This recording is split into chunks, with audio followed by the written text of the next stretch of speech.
आप सब? आशा करते हैं आप बहुत अच्छे होंगे, स्वस्थ होंगे और अपनी अपनी पढ़ाई में व्यस्त होंगे। तो चलिए बच्चों, आज हम अपना पाठ पढ़ेंगे और आज का हमारा पाठ है देश की शान। तो हम देश की शान के बारे में पढ़ेंगे। चलिए हम पाठ की बात से शुरू करते हैं। पाठ की बात। बेटा, तुम बड़े होकर क्या बनना चाहते हो? पापा, मैं बड़ा होकर फौजी बनना चाहता हूँ। बेटा, एक बात बताओ, बड़े होकर तुम फौजी ही क्यों बनना चाहते हो? माँ, मैं बड़ा होकर अपने देश के दुश्मनों को मार भगाना चाहता हूँ।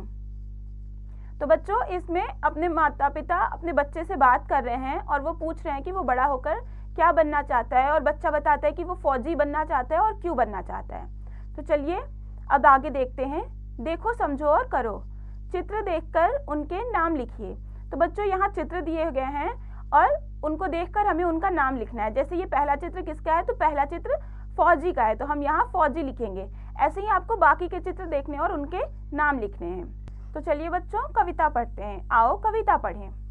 हम भारत देश के बच्चे हैं, अपनी बात के सच्चे, नहीं किसी से डरते हैं, जो कहते वो करते हैं। तो भारत देश के बच्चे बता रहे हैं कि हम भारत देश के बच्चे हैं और हम अपनी बात के सच्चे हैं, मतलब कि हम जो बोलते हैं वो करते हैं।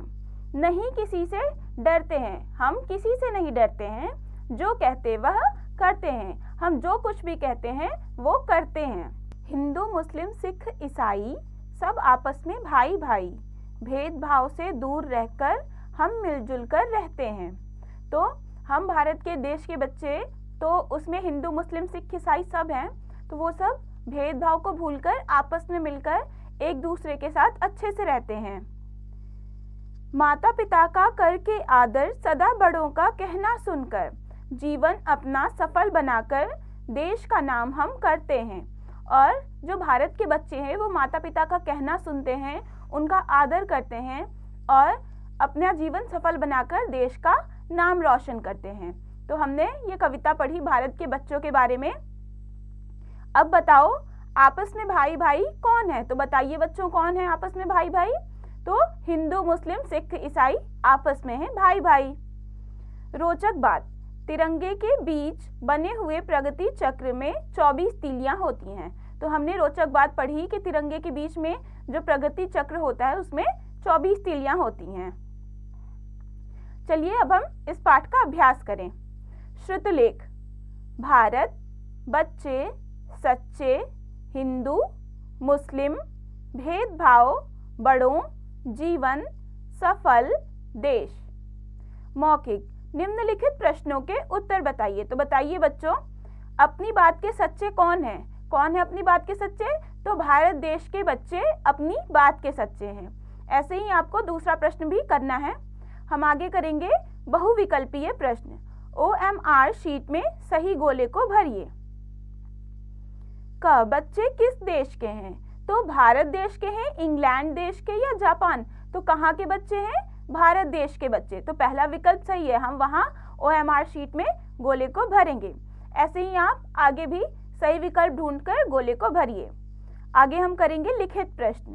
पहला प्रश्न है, कविता की पंक्तियां पूरी कीजिए। तो कविता की पंक्ति पूरी करनी है। पहली पंक्ति क्या है?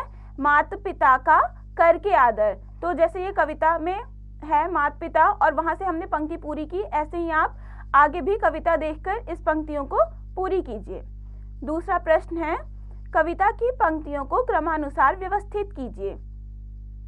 तो कविता में जो ये पंक्तियां किस क्रम से आई हैं उस अनुसार इसको व्यवस्थित करना है। जैसे सदा बड़ों का कहना सुनकर, तो ये बहुत बाद में आई है अपनी बात के सच्चे।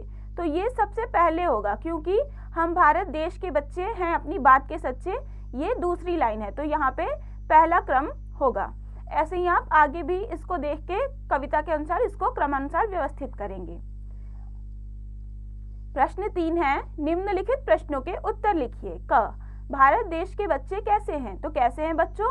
भारत देश के बच्चे अपनी बात के सच्चे हैं।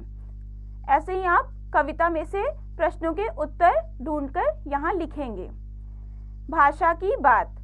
पहला प्रश्न है, शब्द बनाकर लिखिए। यहाँ पे बहुत सारे वर्ण दिए गए हैं जिनसे हमें शब्द बनाना है। जैसे ब, तो ब से बत्तख हो सकता है, ब से बात हो सकता है, भा से भारत बन सकता है। ऐसे ही आपको इन वर्णों से शब्द बनाने हैं। दूसरा प्रश्न है, वर्णों को सही क्रम में रखकर शब्द बनाइए। जैसे यहाँ लिखा है रतभा, तो रतभा से क्या बन सकता है? भारत। तो इनको सही क्रम में रखने से हम शब्द बनाए। ऐसे ही आपको बाकी के भी जो ये इधर उधर वर्ण रखे हुए हैं उनको सही क्रम में रखकर शब्द बनाना है। अब आगे बताइए, आप क्या करते यदि आप अपनी कक्षा के मॉनिटर हों और आपकी कक्षा में दो बच्चों के बीच किसी बात को लेकर झगड़ा हो जाए। तो बच्चों ये आपको बताना है कि यदि आप अपनी कक्षा के मॉनिटर हो और किसी दो बच्चों के बीच लड़ाई हो जाए तो आप क्या करते, तो ये आपको खुद से बताना है। यह भी करो, बच्चे को तिरंगे झंडे तक पहुंचाने में उसकी मदद कीजिए। तो ये भी आप खुद से करना है आपको। तो बच्चों ये पाठ यहाँ खत्म हुआ। हमने इस पाठ में देश की शान भारत के बच्चों के बारे में पढ़ा। अब आप इस कविता को पढ़िए, समझिए, याद कीजिए और इसका अभ्यास खुद से कीजिए।